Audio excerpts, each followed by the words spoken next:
In today's episode, we'll explore the origins and workings of Casper, the open response situational judgment test from Acuity Insights that enables holistic admissions. Let's talk about holistic success.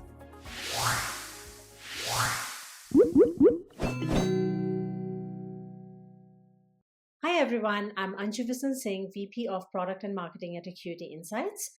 Welcome to this episode of our Holistic Success Show. Here with me today is Dr. Kelly Dore, our VP of Science and Innovation and also Associate Professor at McMaster University.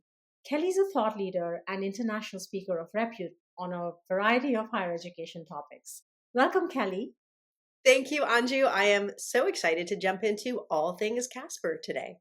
Yes, and also because we've had Casper for 20 years now, so we thought this would be a really good time to stop and chat a little bit about Casper. All right, okay. So thank you for taking the time, and let's jump into it. So, tell me first, Kelly, how did Casper come about? It's a great story. At McMaster University, our medical school was really striving to ensure that they were looking at the whole applicant at the time of their admissions process. And as I've talked about before, the medical school at McMaster University is a little bit unique in that it doesn't require some of the same science prerequisites that are required everywhere, but it does require other aspects, including parts of the MCAT, obviously GPA.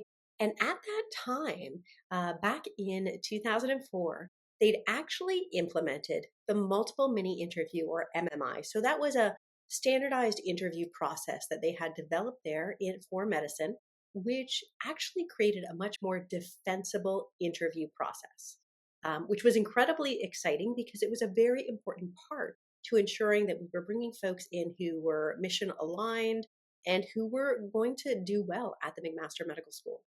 So at that time, we had a strong process for interviewing. Well, as anybody who does interviews knows, you cannot interview everybody who applies for your program, or even everybody who qualifies, who meets, your thresholds or requirements for admission. It's just a very, very resource intensive process. And the MMI actually, as compared to a traditional interview, even requires more resources. And so of the thousands of folks who were applying to the medical school, we could only feasibly interview hundreds. And we didn't want it to be that we were evaluating purely on their academics to come to interview, whether that's their GPA or their MCAT or their CV or other things. So I was brought in by the medical school to say, can you improve our personal statements? They used personal statements at that time to really find out more about the applicant, why they wanted to come to McMaster, why they wanted to be a physician, why they wanted to come to Hamilton, or specific aspects that they might have experienced in their life or things that they wanted to share about themselves. And it was a very common practice, and in many cases still is, to use personal statements.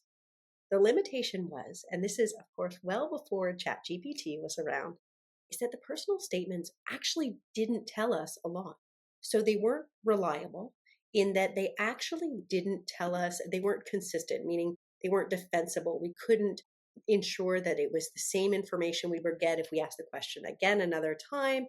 And they actually didn't, importantly, predict for anything about the student's future performance in medical school. So it really didn't tell us much, but it was very resource intensive for the students and very resource intensive also for the programs to review those.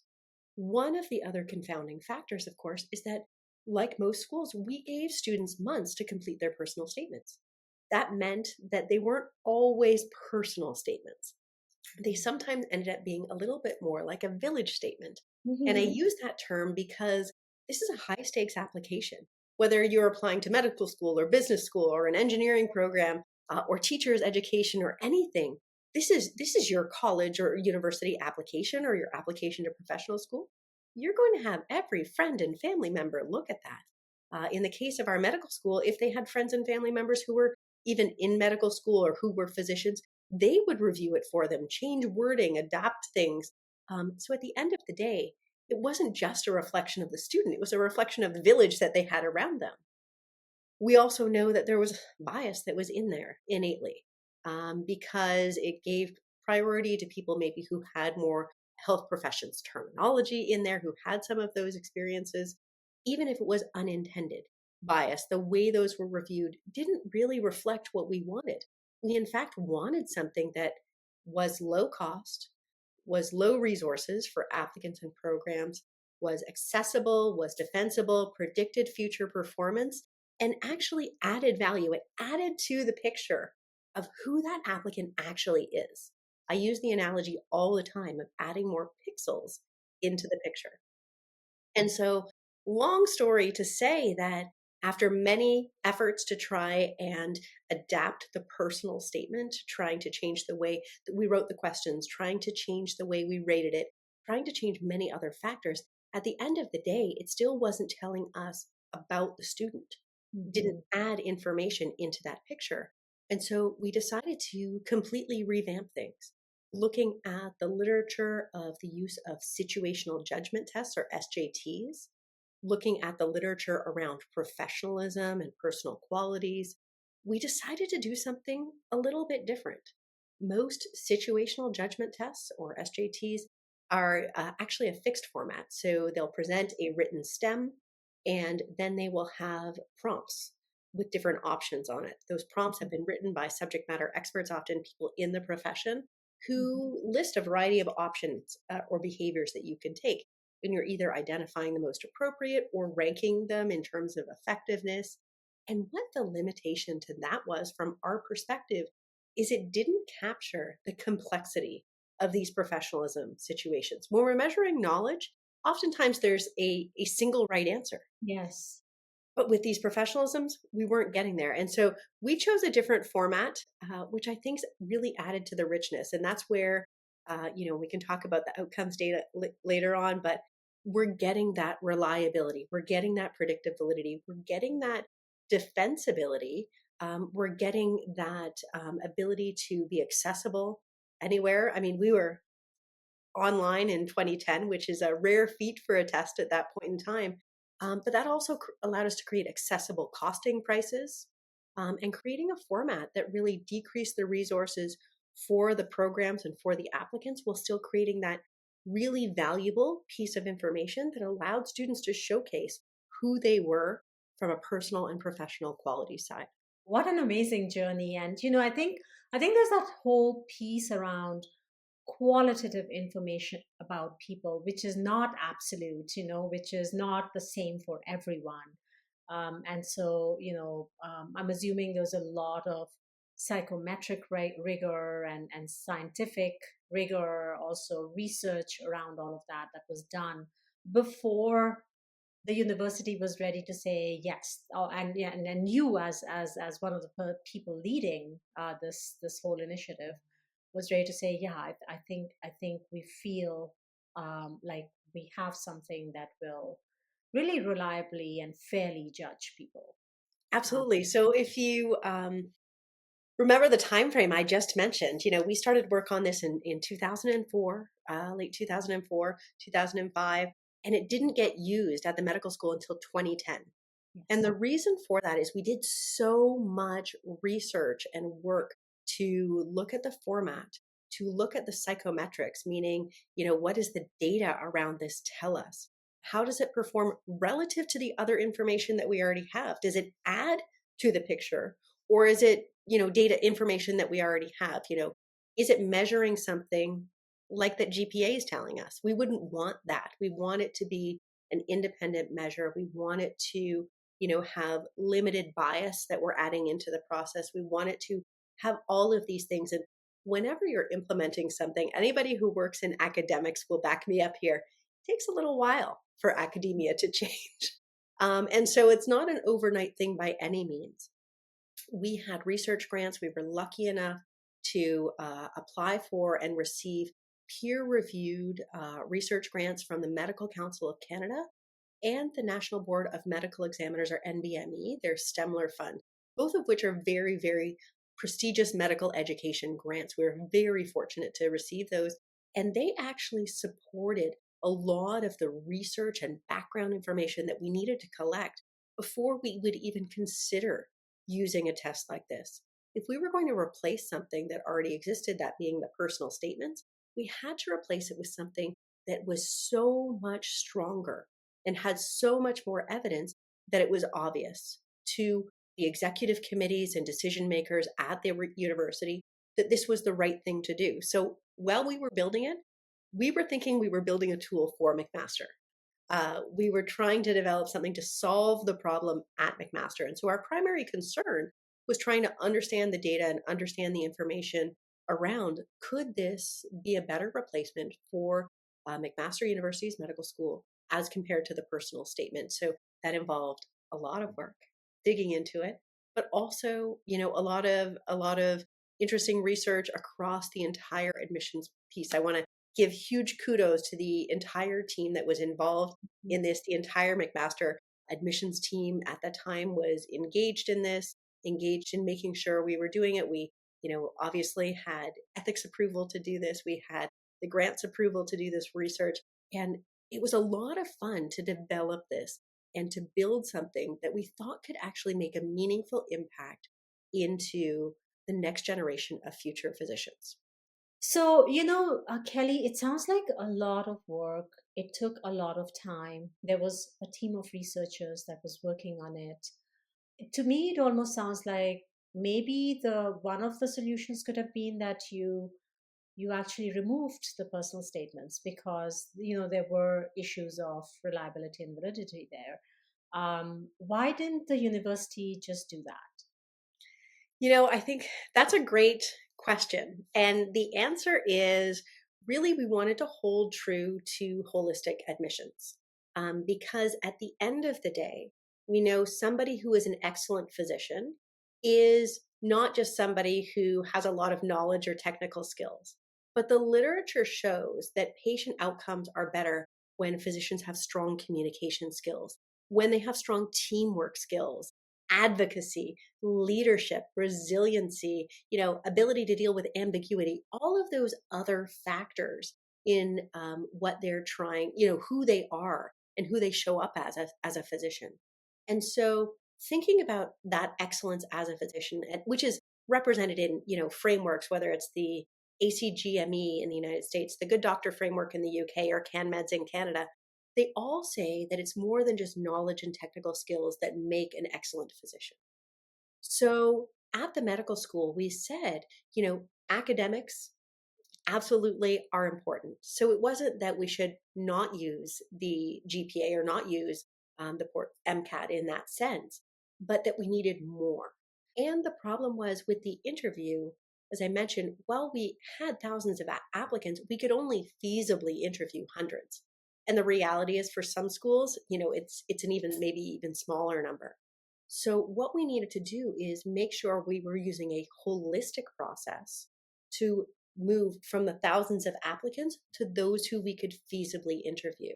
Hmm. And if we did that purely based on academics, we would be eliminating lots of potential candidates who would have been incredibly strong physicians who, if we only used GPA as an example as our cut metric, we would just be getting the top academic performers. But those Hmm. aren't necessarily going to be the only ones who are going to be excellent physicians. And so it was really important to the medical school to ensure that they were looking much more at the whole person. They were able to and do that defensively, which is what the personal statement wasn't doing. Yes, yes. Thank you so much for explaining that, Kelly. So this hit prime time at McMaster University in 2010, did you say? Hmm. Okay. So then what was the journey of, like that happening, that milestone at Right. McMaster, and Casper actually becoming part of what Acuity Insights offered? Absolutely. So that means that the Casper test actually went through a process of commercialization, which is actually a very common thing at universities where, we hear about it all the time in terms of drug development or basic science research, where there's a lab that's working on something at a university and then it's brought out into the mainstream so that it can benefit the rest of the Yes. population. Yes, exactly. And a similar thing happened with Casper. And in fact, schools are increasingly trying to promote innovation as part of what they do and as part of their identity as universities. Because the reality is, innovation can happen so well at a university. There's, the most creative and thoughtful minds. There's, wonderful teams of people who work together to brainstorm and come up with ideas and solutions to real problems that we're facing in the world. This is also, so much about making sure, like so many universities are really focused on the impact on the communities, especially those that do research. So, beyond the whole sort of mandate of creating futures for young people who actually go through education, the whole other side of an academy, which is research, is how do we make sure that all of the work that these great minds are doing and all of the support that they're getting through all of this funding actually makes its way to society. And so this is, and it's great that we have that for, as a process that universities have thought about. So, it sounds like that is what Casper went through. So, please go ahead. Absolutely. And it is a process. It's not easy in terms of, just everything going through. It's not an open gateway. There is a process that goes through because obviously in our example, the university was part of the development, a key part of the development, as well as other people within the university. So the university actually maintains engagement with the company in a variety of different shapes and forms that can look different with every company. But it was important for us to keep tied to our academic roots. It was something that was really, really important. Now, what happened in our case is that with the implementation at McMaster, we do what other academics do, and we presented the data at peer-reviewed academic forums, whether those were conferences or invited talks or other types of situations. And we would present the data because, as part of the grant as well from both the Medical Council and the National Board of Medical Examiners, you're required to present the data, publish it, present it, other types of forums. And what was interesting about that is other schools wanted to use it, which was very exciting for us. Because, you develop something and you get into academia because you want to make an impact. You want to make a difference in what you're trying to do. In our case, we wanted to ensure that we were creating access to medical school for all the people who could be successful to it, and then allowing schools to make a decision based on a more holistic data process.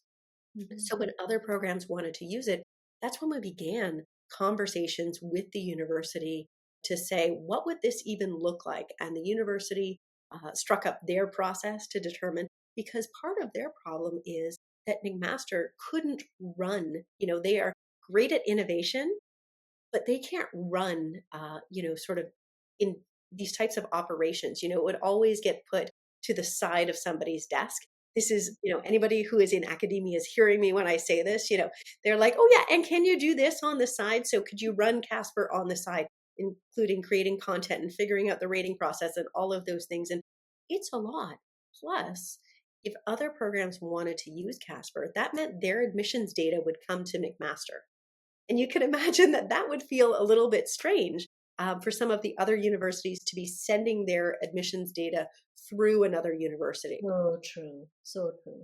And so for that reason, the decision was made to create what was at first Altus assessments and then became Acuity starting in 2014 and really into 2015.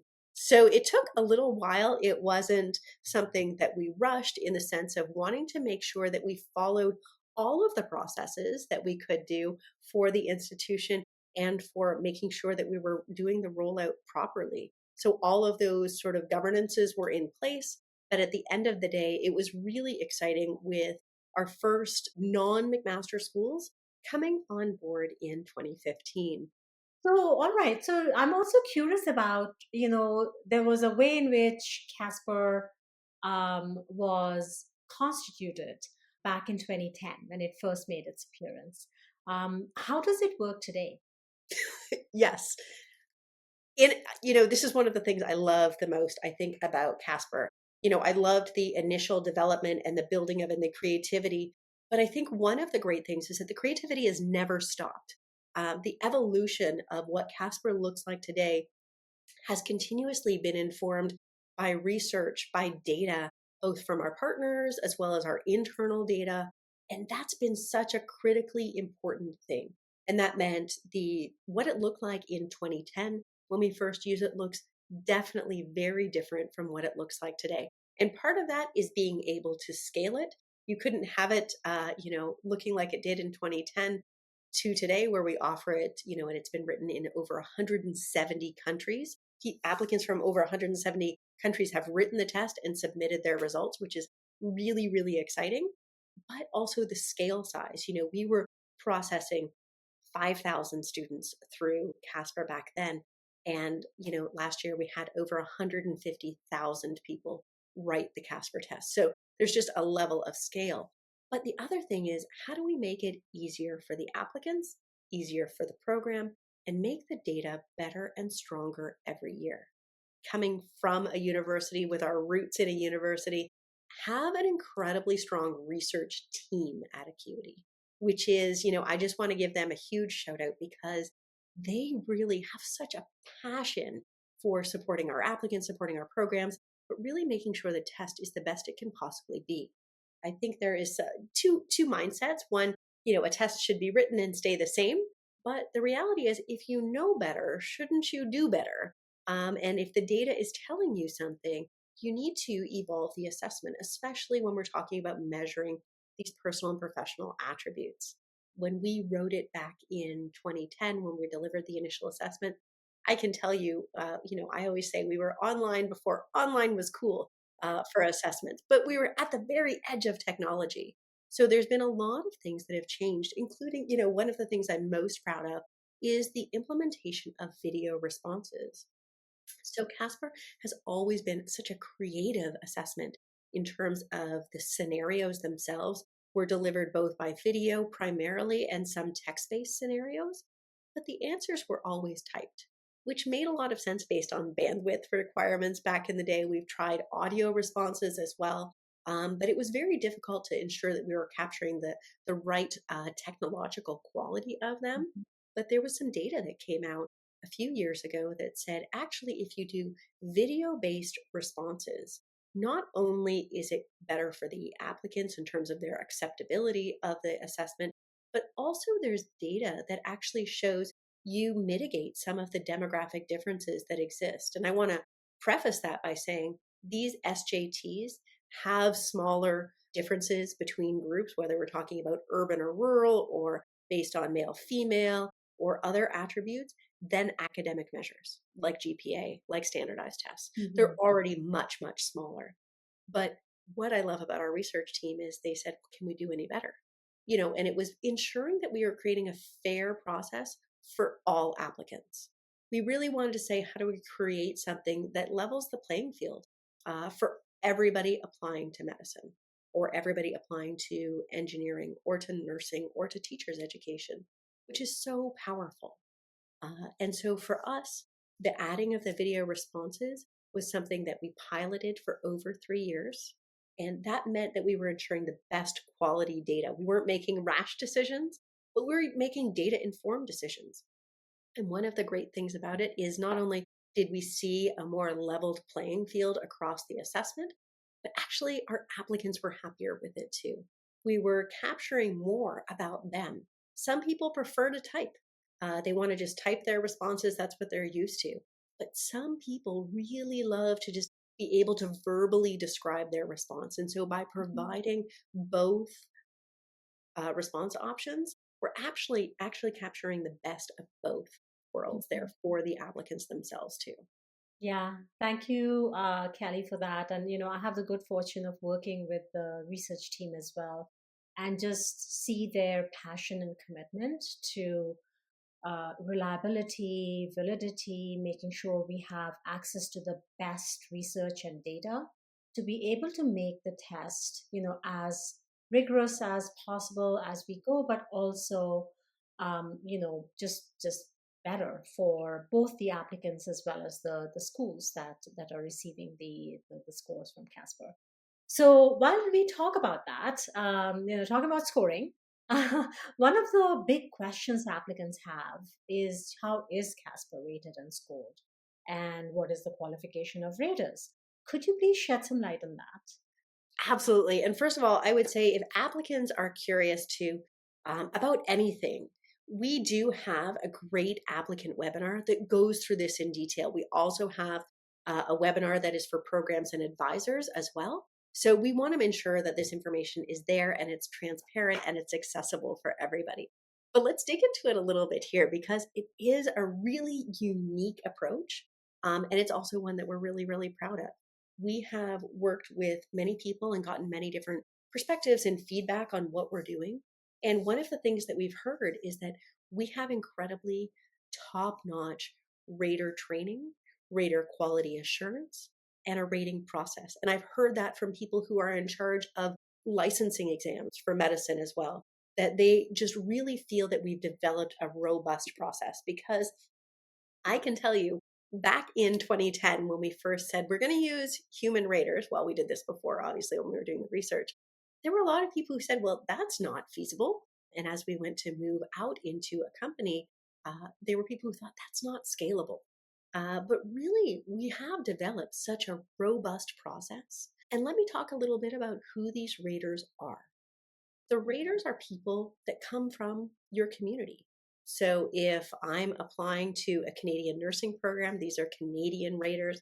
If I'm applying to an Australian teachers education program, these are Australian raters. If I'm applying to a US osteopathic medicine program, these are US raters. And why that's important is that they understand the contextual needs of that profession, but they're not necessarily practicing professionals. And I say that because we want to ensure that we're measuring these personal and professional attributes. If we were measuring technical skills Mhm. or knowledge of the profession, we would need very deep knowledge subject matter experts. We do have those subject matter experts who review content and are part of our review process. But when we talk about our raters, when we think about the professionalism, one of the things that I can tell you is that when patients go in to see their doctor, or when they go in to, for a nursing appointment, or they're going in for an appointment with their child's teacher, they don't necessarily know all of the knowledge based components or the specialized knowledge that that person has. They haven't gone through the training.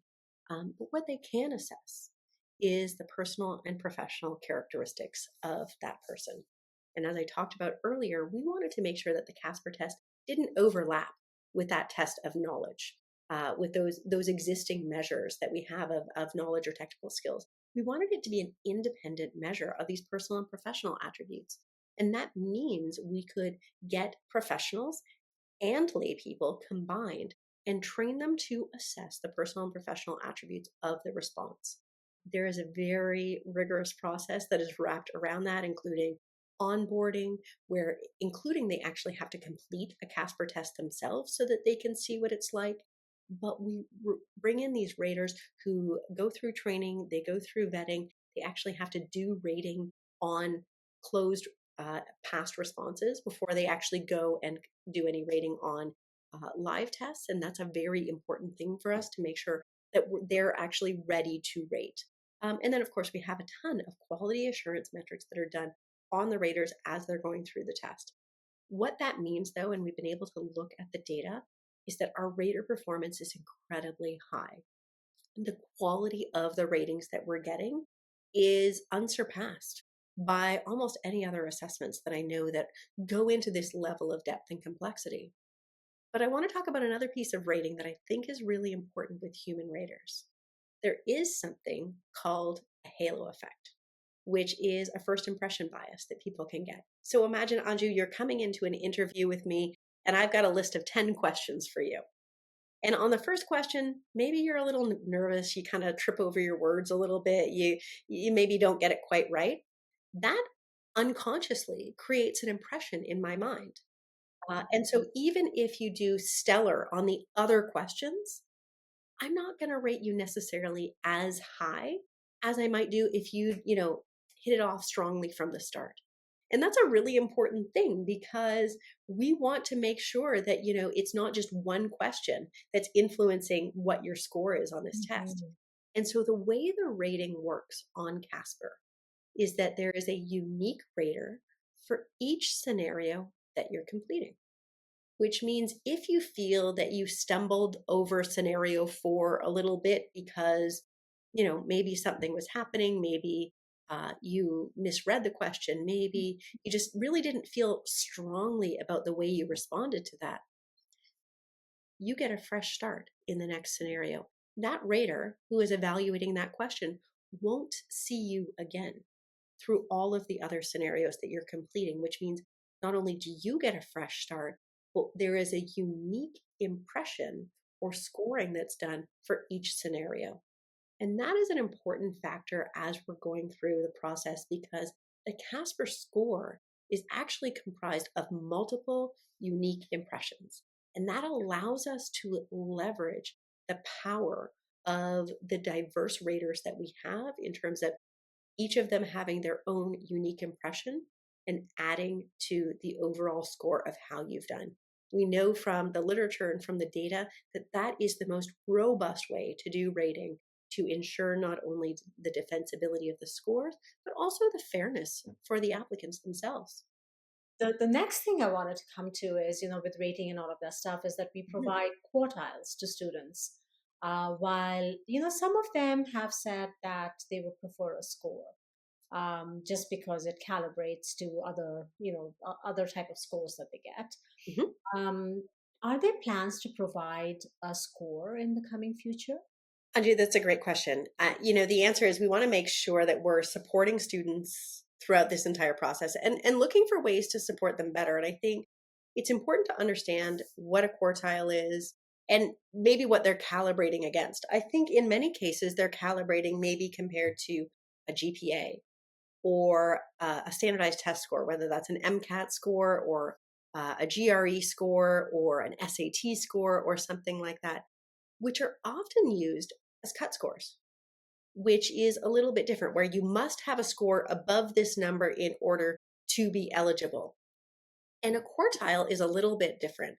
A quartile is a way, sorry, it's joys of doing this from You have home. a My cat second is joining us slide. for this. Um, the number, it divides the data into, 4 parts or quarters, meaning that the bottom quartile is sort of those applicants who scored in the lowest 25% relative to their peers. And Mhm. I think this is an important part about Casper is that all applicants are scored relative to each other, relative to the other applicants applying to the program. And so that means that being in the lowest quartile, it doesn't make you a bad person. It doesn't mean that you've done something innately wrong in the sense. It just means relative to the other pool of applicants, you didn't score as strong, which is why Casper is not a pure cut score like we think of MCAT or GPA. It tells you something about the applicants, but it's not just about selecting out. In fact, what the Casper score can tell you is those who are also incredibly strong in these areas as well. So, part of what we wanted to do in sending quartiles versus the actual score is we did not want folks, by getting where they are in the percentile range, for example, to self select out, because being in the lowest quartile does not make you ineligible from getting into the program. It means that they might provide you with some additional support or resources. It means, you might need stronger academics to balance out the score, but it doesn't make you ineligible across the board. That's part of the information that we get, that Casper is best used when it's used in combination with a rubric or a formula with other data points. That's really how you get that holistic picture, not by cutting out based on any metric, really. And so I think it's this perception that Casper is, again, much like scored like an MCAT or a GPA, which is not how it is scored. It's a relative ranking scale, which is a little bit different than I think what folks are used to. And so our concern with providing a score is that people might self select out of the process. And that is not what we wanted to do. We wanted to ensure that people felt informed as to how they were doing, which is why we added quartiles, but not, giving them the same information that they would normally do to say, am I going to make the cut for this school? Do I make their published academic requirements? So you said that quartiles really show how applicants are performing relative to other people who are taking the test. Mhm. And that is the reason why there is a need to take Casper every year, because so that you can, fairly represent yourself against the applicants who are applying in that particular year with you, correct? Absolutely. I think that's one big piece of it is that, it is compared to the applicant pool. And so two factors can change in that. The applicant pool can Mhm. change. Mhm. You might become more competitive within that applicant pool. But also, we suggest that there's a lot of potential for applicants to grow in that year time frame. And so using a score from a year or two ago doesn't reflect who the applicant is today. Mhm. And so, for that reason, we don't think it actually makes any psychometric sense to keep a score across multiple years, because the anticipation is that these personal and professional qualities are something that we should be working to nurture and grow and develop. And therefore, schools have the potential to look at who you are today versus who you were a year or two ago. And I think that's also an important factor, as well as the pool itself changing, and you perhaps becoming more competitive.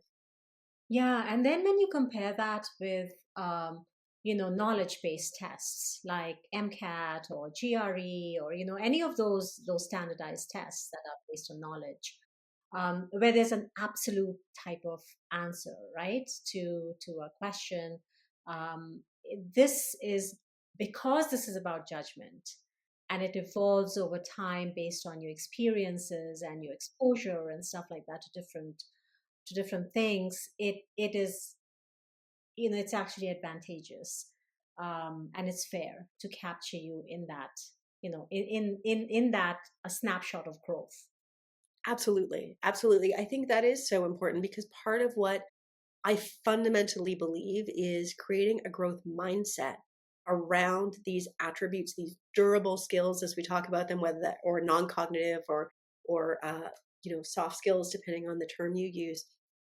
But creating a growth mindset around these is really important, because we do know that they're predictive of success, whether that is success for your patient population if you're in healthcare, whether that is success as a teacher, whether that is success as a business professional. We know that there is data showing that these skills drive success. And so part of measuring it properly is putting value in that this is an important attribute of who you are and who you're going to be as a professional. Yeah, so that's great. So, Kelly, I have a very important but sort of unrelated question.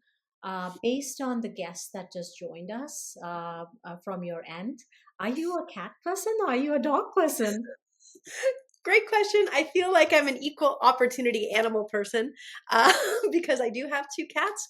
I also have a very giant but loving doggo. So, I am team both dog and cat. And also, you hang out with ponies and horses as well. So it goes I beyond just. I I would have a farm if we lived in a land that was suitable for it. If I could, I would happily almost move in with any animals, because I'm just an animal lover. That's amazing. Thank you for sharing that, Kelly. All right. So, back to Casper. Mhm. As as you might imagine, the prospect of writing any test is stressful and Mhm. intimidating for anyone taking the test. So, what are the benefits for applicants in taking the Casper test, and how do they best prepare themselves for it? Absolutely. So this is something I get asked a lot. And so one of the things I know is that any assessment is stressful. That is just truly what we know. It's a high stakes process, whether it's applying to medicine or applying to undergraduate education or applying to grad school. It's just stressful. And so what I want to acknowledge first of all is that it's important to do everything that we can to minimize that stress. And so while there is no way to study or prepare for Casper, and we've looked at third party prep sites and things like that that actually don't add to your overall score, there are things that you can do to set yourself in the best position. And so this is what I recommend. First of all, we have a technical requirements test. And so what is best for you is to complete that technical requirements test before you write Casper. Now, Casper, you, unlike other tests, you don't have to download a third-party app or anything like that. So you can write it from any computer, yours, a library, a friend's computer, and that's fine. Where possible, though, what I recommend is that as we have a full practice test that you can write as many times as you want, go and write that practice test at the time that's similar to that you will be writing the Casper test. So if you're writing it next Tuesday night, this Tuesday evening, go and try and get yourself in the same physical location and with the same computer where possible, or if you're at a library, maybe one of the library computers, and sit and write the practice test there, because you're going to get a sense of, if at the library, is there, a group that gathers there on Tuesday nights, and maybe that's not a great place to be. If you've got a roommate or a sibling, are they downloading tons of stuff at that period of time, or have a band practice or something else that's going to disturb you on the night of? What that does is it helps you mentally set up for success. It helps you be comfortable with your environment, etc. The other thing is that the practice test is exactly set up like your Casper test. It is a full test that you can write, do as many times as you want, so you can get a sense of the timing, of the way the video responses look like, the way the text responses look like, what the scenarios would look like, so you can fully anticipate what you should be preparing for and what you're going to see on your test day. We have a fully staffed support team who is there before, during, and after the test. During the test itself, though, there's immediate response time. So if you've got a question, make sure you can reach out to them. But when you do the practice test, you're going to see things like you can toggle closed captioning on and off. You can go in and you can answer the questions in any order that you would prefer for the typewritten questions. The videos are in a certain order. You can go in and you'll see that there are breaks in the middle of this test assessment, so you can plan to use those or plan to go through if you just want to get it finished. There are tons of things that you can do, and then after that practice test you can do some reflection on the questions that were asked, on your answers, and think about what would you have done. Did you get through everything that you wanted to, knowing that there is a time limit for these questions, but everybody has the same time limit. And so why is that important? Because if you feel you didn't get to spend, 20 minutes answering because you had a lot to say for this question, neither did anybody else. And so that's an important piece, is that you're all in that same boat. And the raters who took the test to get themselves familiar with the format, they only had the same time limit too. So keeping in mind that you can go through, resting assured that they understand and empathize with that. For your test itself, again, making sure you're letting everybody know that you're writing a test and you can't be disturbed, because you're not allowed to have other people in the room. If you're in a private setting, of course, if you're in a library, we accommodate for that. Speaking of accommodations, if you need accommodations, those need to be applied for 2 weeks in advance of your test. So we do have many accommodations that you can apply for should you be eligible to receive them. And so you can work with our support team to get those. So all of these things can be done in advance to set you up for success. Now, the day before the test, we also send you an email with some reminders and tips and tricks that you might want to use so that you can really feel, given we know that this is a high stakes assessment for you, you can feel at your best to write the test, be yourself, because this does show an important aspect of who you are. It shows that personal and professional attributes of who you are as a person and how that is going to be supportive, because you are not just your grades. You are not just your standardized test. You're much more of a whole person than that. And so how do you take that whole package together to show the programs who you are and to help set you up for your future success? Yeah, thank you so much for sharing those tips, Kelly. I think it would be helpful for applicants. The other thing you mentioned before was the applicant webinar that Mhm. we always have ahead of the test starting out. So do make sure that that or applicants need to make sure that they're actually going through it, because it does sort of help highlight how you should be thinking about preparing for the test and so on. Okay, awesome. So we did talk about how we have evolved and continue to evolve Casper based on, the best research that is available. Some of Mhm. that research is done by external researchers. Some of them is done by our own researchers, and some of them, some of this research is done by our researchers in partnership with other external researchers. So, Acuity it tends to be involved in some of that research. So, how do we make sure that our research is actually credible?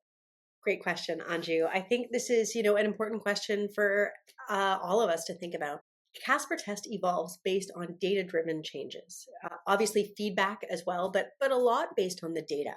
And so that includes both data on the test itself and outcomes from the test itself. So the data on the test, we can look at that. We have had third parties look at that to verify that, whether that's the reliability of the test or other information, which is really important to make sure, again, it's a trusted process.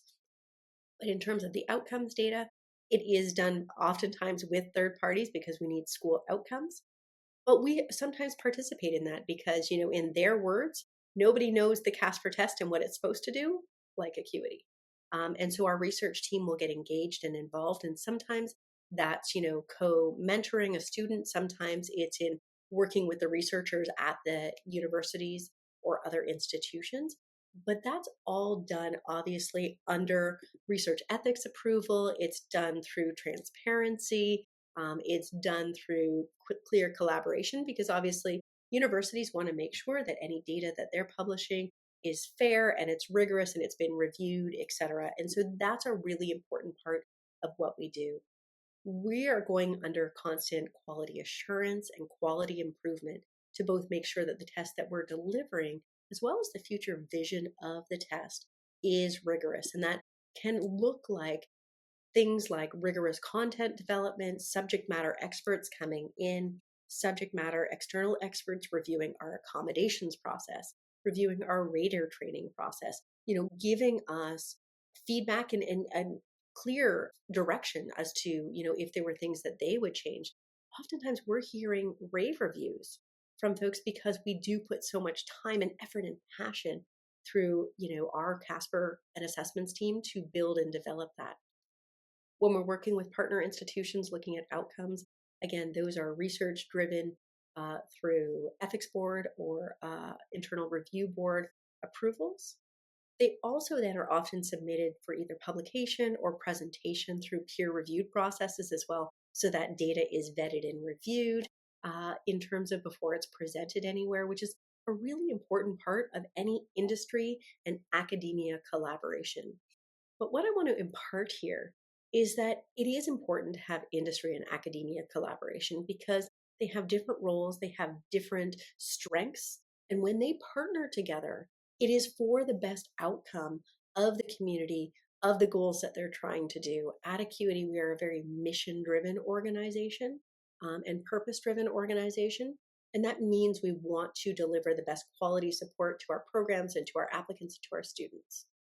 One of the things we love to do as well is provide, some support to our programs when they're implementing Casper, of course. So everybody, their admissions processes all look very, very different. So how do you make sure Casper fits into your process? And one of the things that's a lot of fun there is actually blueprinting out what are the attributes that you want in your students and where do you measure these different pieces across the admissions process.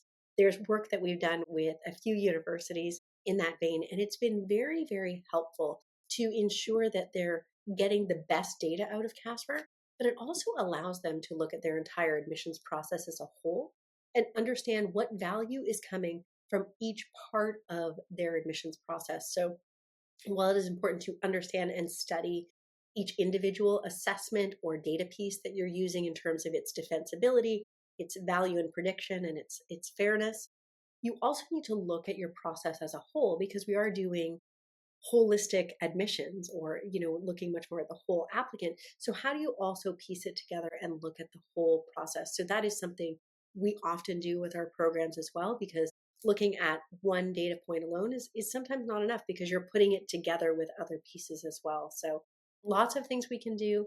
But if any of our partners want to do research with us, please feel free to reach out, or we're happy to share some examples of research that's been done to date in case they want to replicate it. Yes, and I know what I can say that, working here is just how much of our decision making and practically every aspect of Casper decision making is actually informed by research because it's just so important to make sure that we continue to maintain the scientific rigor that Casper has. So thanks so much, Kelly. This was a great conversation. I learned so much as well. I know so much about Casper, but it's amazing every time I talk to you.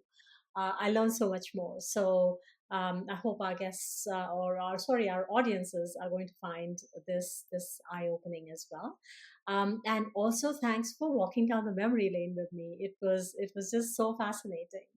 Anything to say, Kelly, before we Yeah, wrap? this was a lot of fun, Anju. I feel like we could do this again, and Yes, still talk about new and different things. So if there's any topics that you want us to talk about or any aspects of Casper that you want us to dig into, we'd happily do so more in another deep dive too. yes, totally. Thanks again, Kelly, and to all of you, thanks for watching and listening. If you haven't subscribed to our show already, please do so and share the episode with any colleagues who might find it useful. So, see you in the next episode. Until then, bye bye.